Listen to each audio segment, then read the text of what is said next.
பிரியமானவர்களே, ஆண்டவராகிய இயேசு கிறிஸ்துவின் விலையேறப்பெற்ற நாமத்திலே நான் உங்களை வாழ்த்துகிறேன். கர்த்தர் உங்களை ஆசீர்வதிப்பார். இப்போ நாம் இருக்கிற இடம் காவேரி நதிக்கரை ஓரம். ஒரு நல்ல அருமையான காலை பொழுது. தண்ணியெல்லாம் வத்திருச்சு. ஆனாலும் கடவுள் நம்மை ஆசீர்வதிக்கிறவராக இருக்கிறார். இன்றைக்கு கர்த்தர் கொடுக்குற வசனம் சங்கீதம் 147:13. அவர் உன் வாசல்களின் தாழ்பால்களை பலப்படுத்தி உன்னிடத்தில் உள்ள உன் பிள்ளைகளை ஆசீர்வதிக்கிறார். அவர் உன் வாசல்களின் தாழ்பால்களை பலப்படுத்தி உன்னிடத்தில் உள்ள உன் பிள்ளைகளை ஆசீர்வதிக்கிறார். உன் வாசல்களின் தாழ்பால்களை பலப்படுத்தி அப்படின்னா யாருமே அதை உடைக்க முடியாத அளவுக்கு அதை பலப்படுத்திடுவார். வாசல்னால் நமக்கு ஒரு வீடு, அந்த வீட்டுக்கு ஒரு வாசல் இருக்குது. அந்த வாசலில் நாம் ஒரு கதவு போட்டிருப்போம். இந்த கதவுக்கு ஒரு தாழ்பால் போட்டிருப்போம் இல்லையா? எதுக்காக இதை போடுறோம் அப்படின்னா அந்த வீட்டுக்குள்ளே இருக்கக்கூடிய எல்லாமே பாதுகாப்பாக இருக்கணும் அப்படிங்கிறதுக்காக நம்ம போட்டு வச்சுருப்போம். என்னென்னலாம் உள்ளே இருக்குன்னு கேட்டிங்கன்னா, நம்ம சம்பாதிச்சது இருக்கும், நமக்கு என்னென்ன நம்ம சம்பாதிச்சிருக்கிறோமோ, நம்முடைய பிள்ளைகள், நம்முடைய தேவைகள், நம்ம என்னென்ன இதெல்லாமே வீட்டுக்குள்ளே வச்சுருப்போம். இது இல்லாமல் நம்முடைய பிள்ளைகள், குழந்தைகள் இருக்கும், வாலிப பிள்ளைகள் இருக்கும், எல்லாமே இருக்கும். இது எல்லாம் பாதுகாப்பாக இருக்கணும் அப்படிங்கிறதுக்காக நம்ம வீட்டுக்கு என்ன பண்ணியிருப்போம்? கதவு போட்டிருப்போம். என்னதான் விலை உயர்ந்த காசில் கதவு போட்டிருந்தாலும் அதை பூட்டி வைக்கிறதுக்கு ஒரு தாழ்பால் இல்லைன்னு வச்சுங்களேன், ஈஸியாக கதவு திறந்துட்டு உள்ள திருடர்கள் போயிடுவாங்க. அது கொள்ளையடிக்கப்படும், அந்த வீடு கொள்ளையாடப்படும்.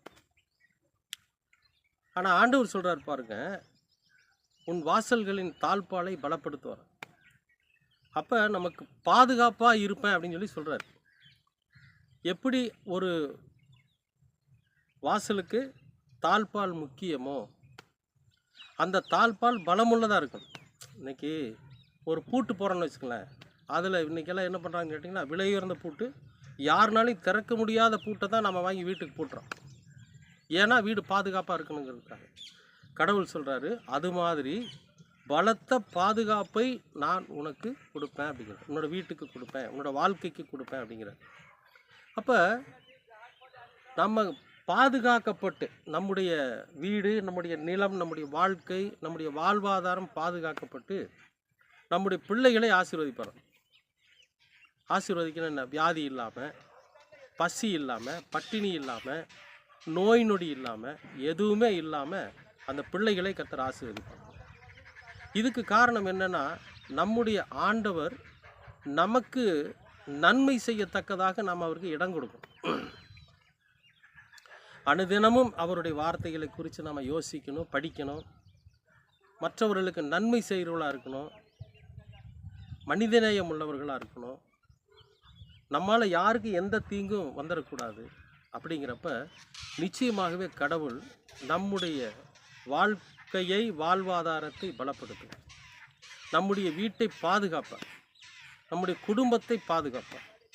யாருனாலையும் உடைக்க முடியாத ரொம்ப ஒரு பலமுள்ள தாழ்பால்களை நம்மை சுற்றிலுமாக அவர் அமைச்சு கொடுப்பார். அது மட்டும் இல்லை, நாம் பெற்றெடுத்திருக்கிற நம்முடைய பிள்ளைகளை அவர் ஆசீர்வதிப்பார். அது மென்மேலும் வளரும்படியாக கர்த்தர் ஆசீர்வதிப்பார். அன்பானவர்களே, அருமையான இந்த நல்ல நாளிலே, இந்த அனுதின உணவின் வழியாக கர்த்தர் சொல்லுகிற வார்த்தை, நிச்சயமாகவே அவர் நமக்கு பாதுகாப்பு கொடுத்து நம்முடைய பிள்ளைகளை ஆசீர்வதிப்பார். இந்த ஆசீர்வாதத்தை நீங்களும் பெற்றுக்கொள்ள கர்த்தர் உங்களை ஆசீர்வதிப்பார்.